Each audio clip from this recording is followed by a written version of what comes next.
Okay, let's talk some Luton with Iain from We Are Luton. And it's kind of hard to judge with Luton now because the expectations have just changed and gone up and up and up and up over the last period. It's difficult to know where we stand and kind of what is good, what is bad, and what is expected for Luton. Currently in 13th position with an ungodly XG that either is going to the goals are going to start flowing, or that's going to drop down. Given everything in this long-term upward trajectory, where do you see where you are at the moment, Iain? And 13th place almost feels low, doesn't it now? I think it does in terms of where we've been, but I think we've obviously had a tough start to the season.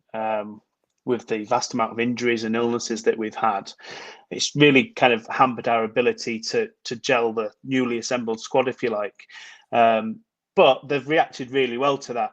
You know, some of the Mark 1 Nathan Jones Luton team, if you like, i.e. Berry, Cornick and Hilton, to a certain degree, has stepped up to the mark and really put performances in. Especially Luke Berry has done really, really well. It's always a difficult one because our XG has been up there really quite high. I think naturally that'll drop a little bit as the season goes on.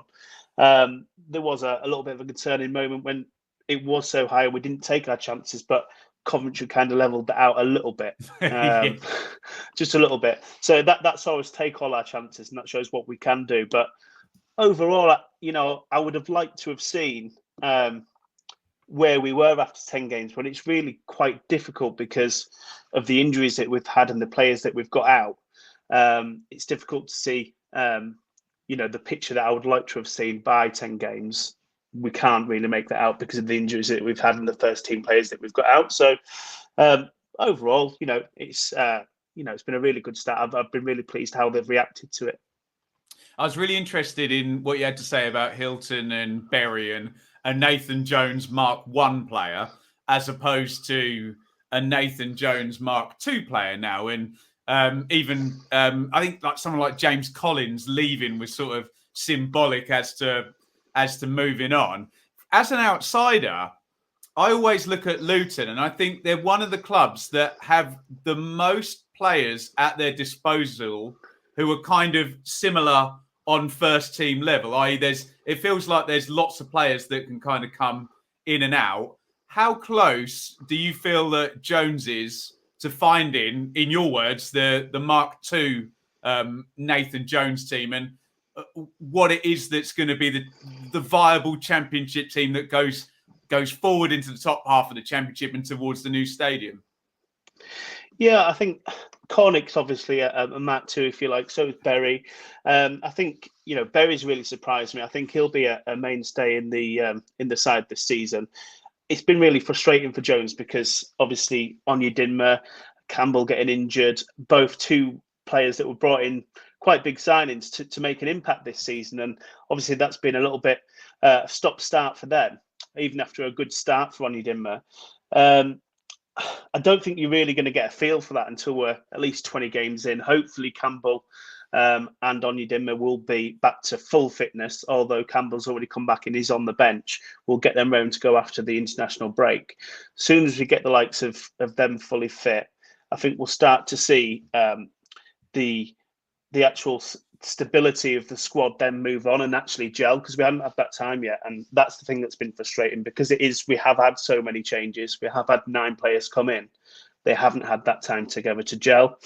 So I don't think we're going to see that till we're at least 25 games in, and then we can start to progress. I think it's always going to be a transitional period for us this year. It's made a little bit hard due to the injuries and the illnesses, but it's still going to be a good transition. I think we'll still finish in a good place. Absolutely. You mentioned a sort of Berry a couple of times, maybe a Cornick. Which sort of player, if you had to pick out one, and you can frame the question in any way you like, which player has sort of stepped up for you well this season and looks to be one you can hang your hat on? Do you know what? I think the word stepped up is you can only pick Luke Berry from that. so many people have written him off, including our own fans, that he wasn't a Championship player. And he's really, really stepped up. So has Cornick, if you like. He only scored 1 last season. He's already up to 4 now and scored quite a few in pre-season. They've both developed really, really well over the summer, I believe. Cornick's got a lot stronger. He's focused on his shooting a lot more. He's obviously getting a lot more on target and scoring a lot more goals. Confidence is breathing out of him.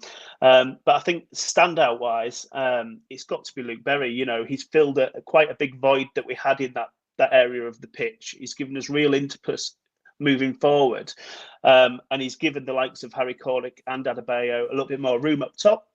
So that's really shown in games like Coventry and games where we need to stretch the play a little bit more. For me, he's the standout player. This may be a bit of a softball question, being you got a 5-0 win in there, but is there a standout performance this season, or is it the stating the bleeding obvious one? Especially given Coventry then, in typical Championship fashion, followed up a 5-0 pasting over at the Kenny by beating Fulham 4-1. So, do you know what? It's a difficult one. I didn't actually think that Coventry was our best performance. I actually thought that Peterborough all round was probably our best performance. It could have been Opening more than day, 3. Yeah, opening day. Yeah.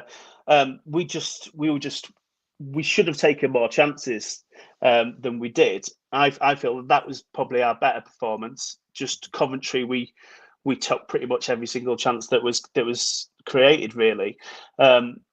Mainly due to performances from like Onyedinma when he came. He assisted with 2 and scored 1. He was really, really good.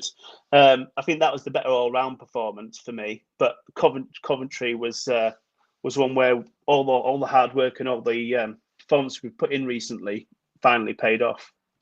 Everything clicked together with that one, didn't it? From a Championship result, that one, wasn't it? It was, yeah. Which sort of player do you think, not digging anybody out, but which sort of player do you think that going forward there might be a bit of a higher ceiling for, and you might be able to get a little bit more out of as the season goes on? I don't know about a higher ceiling, but it's a difficult one because we've had so many good performers, and we've had a lot of new players that have come into the team, so it's hard to dig any of them out.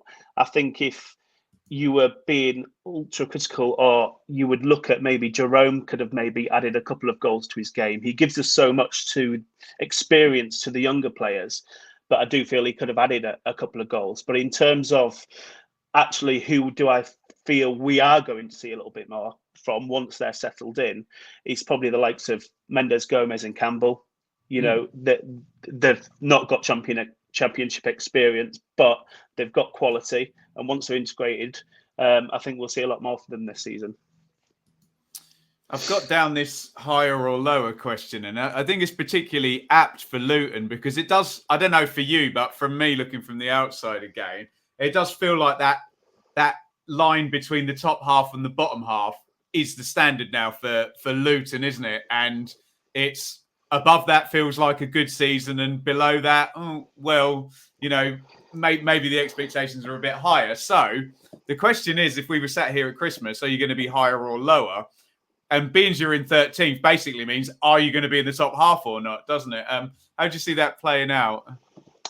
I'm quite confident we'll be in a higher position. I think if we're in and around the 8th or 9th mark, I wouldn't be surprised. I think given the fact that we have had so many injuries and illnesses and we haven't had a fluid start, I think we're going to grow into the season. And the fact that we're in the position we're in now, given all them situations, I think it's a credit to Nathan Jones and finding a way to get performances and consistently getting performances and getting points on the board. I think we should have a couple more points on the board by now, i.e. the Bristol City game and the Swansea game. We could have got more points out of, and we would have been a little bit higher. But I'm confident. I think, given the situations we've had, I think we'll definitely grow more into the season and be a little bit higher. Sure. And I'm asking everybody then a grade for the season so far, a letter grade. I sense you'll be fairly high, but between A and E somewhere. Where would you have a 13th position start from Luton? Only 3 defeats though. Can you give me a grade, Iain? I think taking everything into account, I think a B would be great. You know, that's where our grade is. I think we could have, given the performances we've had, we could be a little bit higher. But a lot of the situations have been out of our control. I think B is a fair score. Absolutely. Brilliant stuff. Always have a bit of a soft spot because I'm fairly local to Luton and my missus works there. So good luck to the Hatters going on. Give us a bit of a plug for the We Are Luton stuff. Where can we find and follow? You can find us predominantly on Twitter. We've got a big following on Facebook, but we're mainly on Twitter, really. We post all post-match Luton stuff, predictions, stuff like that, and general chit-chat. So you can find us at We Are Luton Town on Twitter. Outstanding. Thank you very much, Iain, and we'll see you soon. Cheers. Thank you.